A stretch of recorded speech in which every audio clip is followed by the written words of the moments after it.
Hello, fellow YouTube listeners. Usually I'm cheery, but something terrible happened on June 30th during the round 4 of the Toyota Gazoo Cup, as you're about to see right here.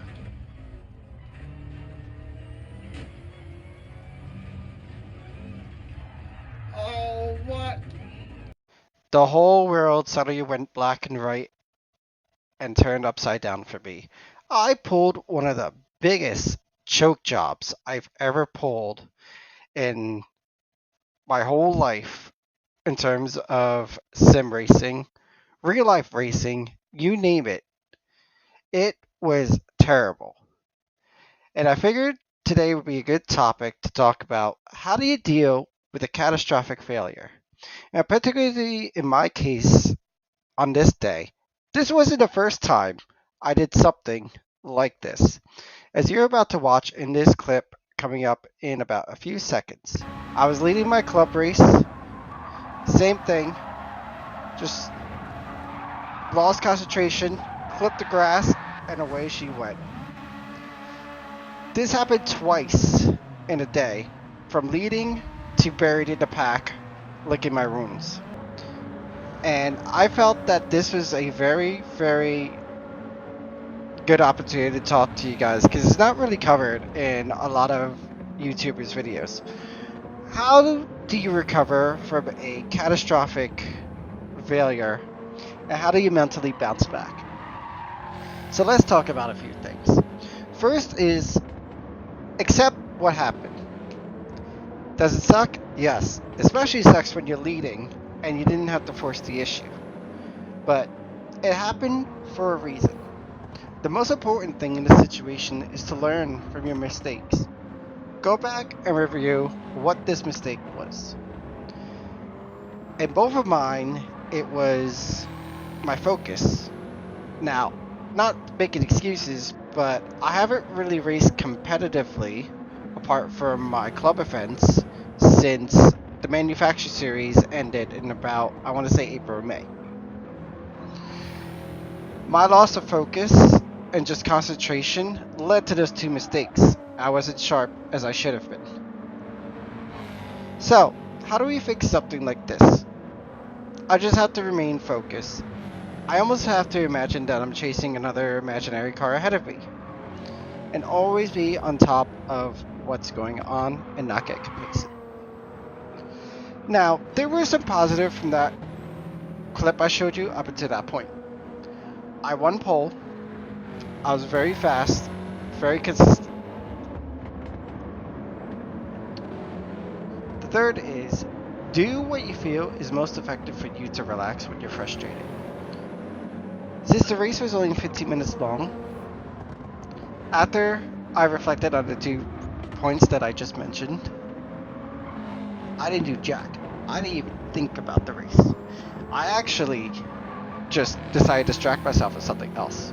One of my go-tos when I'm frustrated with something is that I just walk away from it, not think about it, and come back to it later on.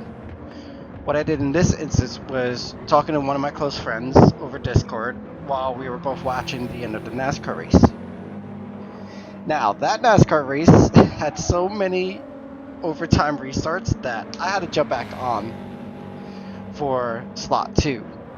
So, always remember to remind yourself that you got this. If you were great and there were a lot of positive to get from that race, you could do it again.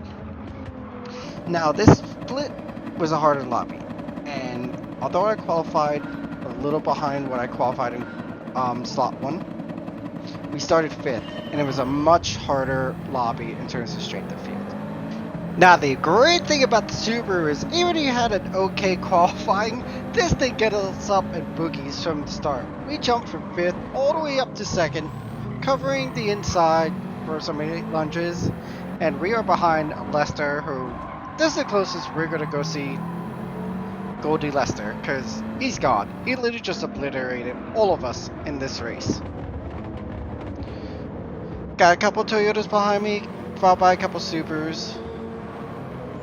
Now, probably side note, the reason why I picked the Subaru over the Supra was stability.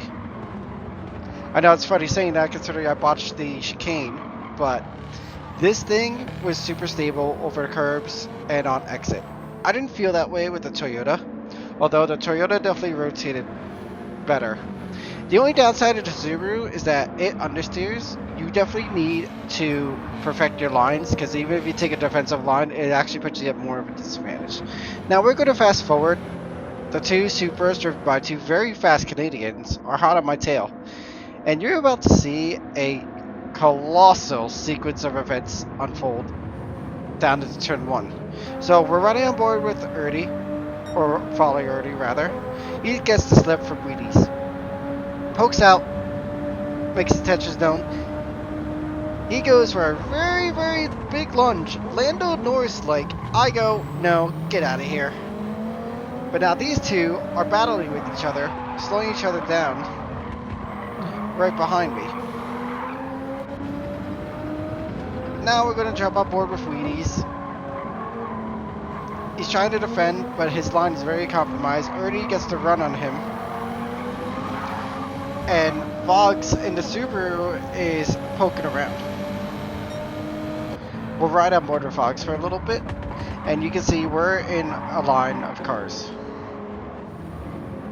Lester is way down the road already, and I'm kind of just hitting my marks, just making no mistakes. Remember, we want to look for consistency after what happened. Fast forward. Now, what happened to me almost happened to Wheaties, but he somehow saves it. Fogs takes advantage, pokes down on the inside, and Wheaties tries to ride around the outside, but runs right out of room. And he lost the spot, but he didn't lose the race. And Speedy gets a run on him, but doesn't do anything with it. Now we're going to go back on board with Erdy. He caught me very, very quick, and I knew it's just going to be a matter of time before he gets me. I took a little bit more of a defensive line, and the next few turns he kind of startles me because he does poke his nose in on the inside of corners that I wasn't expecting. So my runs are definitely compromised.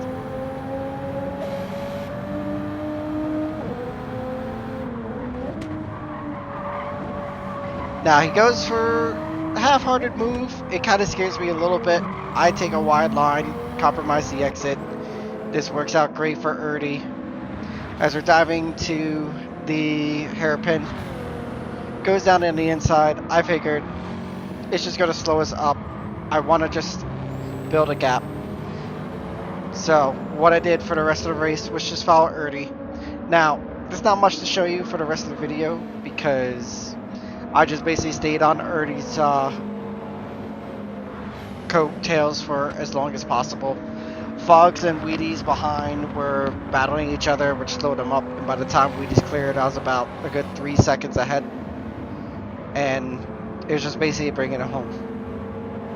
Now, first lobby, the win that I would have gotten was going to be 312 points. This lobby, I did manage to come home in third. And to learn our lesson, I took it very, very easy on this last chicane. No mistakes, just bring it home. So, even though I only lost 4 points because third place in this lobby awarded 308 points as opposed to the possible 312 I could have gained, not a big points loss, but it's just not as sweet as winning a split and getting a 300-point race. Well, I hope that you found this video useful. If you like my videos and other streams and stuff, please hit like and subscribe. And yeah, praying that we don't have a mishap like this again.